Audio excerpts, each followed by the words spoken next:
भारत खेल की दुनिया में अपनी जगह बना रहा है। अब खेल के पोडियम में भारत का राष्ट्रगीत सुनाई देता है, भारत का राष्ट्रगान सुनाई देता है, भारत का तिरंगा झंडा लहराता दिखाई नजर आ रहा है।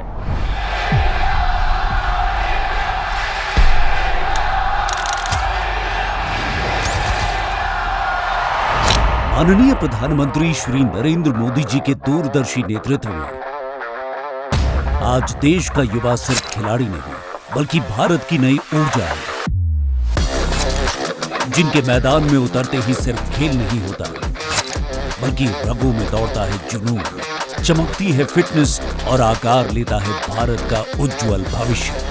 जब मैं विकसित भारत की बात कर रहा हूं, देश को तेज गति से आगे बढ़ाने की बात कर रहा हूं, उसका सबसे बड़ा लाभार्थी कौन है? इन सारे प्रयासों का सबसे बड़ा साधक कौन है? अगर साधक है तो मेरे देश का युवा है, मेरे देश की युवा शक्ति है। विकसित भारत की यात्रा में युवाओं की बहुत बड़ी भूमिका है। विगत 12 वर्षों में खेल और फिटनेस के क्षेत्र में देश की पहचान ने अभूतपूर्व ऊंचाई हासिल की है। अतः खेल और खिलाड़ियों की इस नई उड़ान को खेलो इंडिया संवाद, खेल की बात पीएम मोदी के साथ के माध्यम से एक नई दिशा देने जा रहा है माय भारत संगठन। देश की सबसे बड़ी खेल संपत्ति युवा आबादी की प्रतिभा को प्रोत्साहित करने और खेल सुधार की दिशा में निरंतर कार्य कर रही है भारत सरकार। इसका सशक्त उदाहरण है खेलो भारत नीति और नेशनल स्पोर्ट्स गवर्नेंस एक्ट, जिसका उद्देश्य है विकसित भारत विजन के तहत स्पोर्ट्स इकोसिस्टम में बेहतर बदलाव लाना और एथलीटों के हितों की रक्षा करना।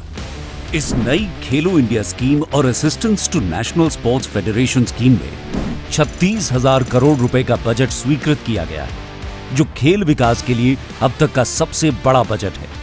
विश्व स्तरीय इंफ्रास्ट्रक्चर और खेल बजट में रिकॉर्ड वृद्धि ने खेलों को भारत की विकास यात्रा का अहम हिस्सा बना दिया है, जिसका परिणाम है कि वर्ष 2030 में होने वाले कॉमनवेल्थ गेम्स की शानदार मेजबानी के लिए देश पूरी तरह तैयार है।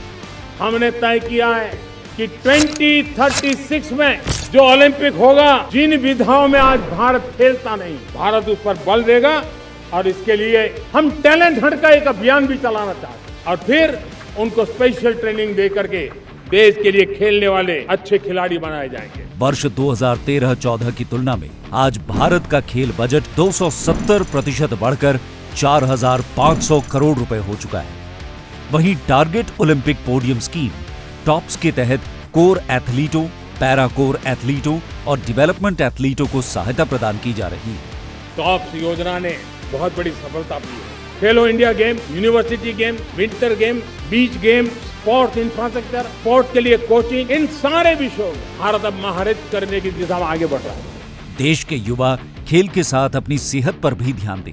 इसके लिए fit India Sunday on cycle अभियान ने कश्मीर से लेकर कन्याकुमारी एवं गुजरात से लेकर नॉर्थ ईस्ट तक युवाओं को फिटनेस के प्रति जागरूक किया है, जिसके अंतर्गत देश के 18,000 से अधिक जगहों पर हर सप्ताह 50 लाख से ज्यादा लोग हिस्सा लेते हैं। वहीं माय भारत संगठन के नशा मुक्त युवा फॉर विकसित भारत अभियान से जुड़कर युवा नशे के खिलाफ एकजुट हो रहे हैं। नशा मुक्त भारत हम सबका सामूहिक दायित्व होना चाहिए। माय भारत के वॉलंटियर्स ने, देश के एनजीओ ने, देश के सामाजिक सांस्कृतिक संगठनों ने, देश के आध्यात्मिक पुरुषों ने मिलकर के नशा मुक्त भारत का 100 सप्ताह का एक कार्यक्रम तय किया। मैं हर परिवार को कहना चाहता हूँ, इस अभियान का हिस्सा बने। संकल्प से सामर्थ्य, फिटनेस से वैश्विक खेल मंच और प्रतिभा से पदक तक माननीय प्रधानमंत्री श्री नरेंद्र मोदी जी के नेतृत्व में यही है भारत के युवाओं, खेलों एवं खिलाड़ियों की असली तस्वीर।